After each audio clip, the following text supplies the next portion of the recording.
we think what was is now, and we're dealing with what was instead of what actually is now.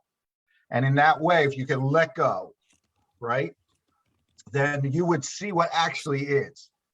Because what it was is the illusion, right? Because the Course says the only thing true about the past is that it doesn't exist now. It is not here. It doesn't exist.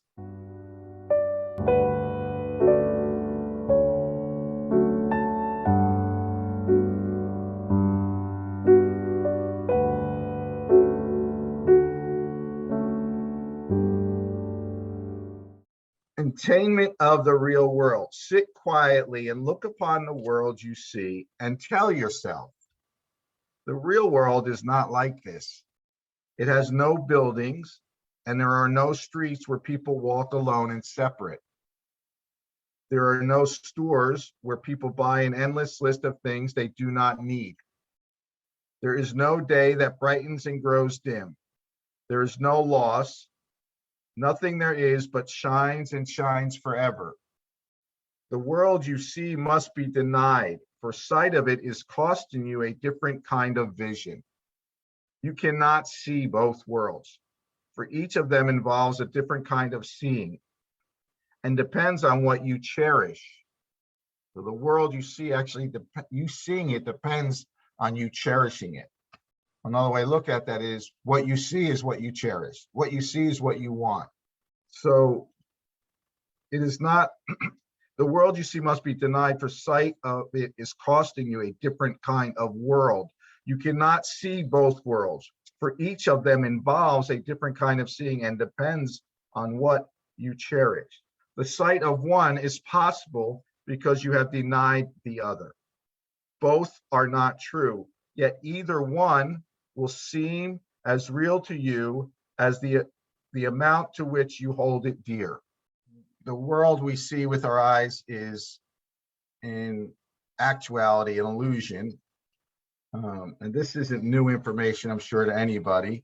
There are a lot of spiritual teachings that teach this, but science is catching up and actually proving this, that all there really is energy vibrating. All your body is energy vibrating. It's all the same energy vibrating at different rate and creating an illusion of different things or separation, or, none of it's ultimately real. It is an illusion, but the Course says it is nothing more than an illusion, but it's nothing less than that either. And an illusion has every bit as powerful to affect your state of mind, your mental emotional state, as is the truth. But the Course says it is nothing more than an illusion, but it's nothing less than that either.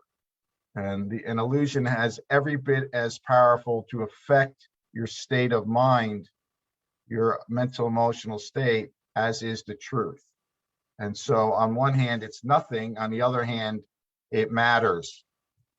So, but it is ultimately an illusion. And there's a world, the real world beyond this world, that we have access to. And it really is the intention of the Course to help get us there in as short an amount of time as possible. And the real world is not the truth either, ultimately, right? The real world is also the illusion, but it's the illusion that so closely reflects the truth. It's heaven on earth, basically. And then once we get there, the rest is God's to do.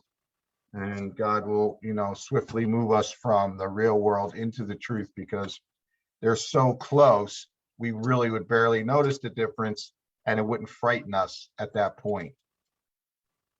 Whereas when we're in this illusion, and we're so convicted about it and so convinced and so focused on it, to think about being removed from here can be very frightening. To us, it feels like death, right? And so there's a step between this and that, that is ours to do. There's not a lot for us to do, but it is ours to do. And all there is for us to do is, have a tiny little willingness to go there.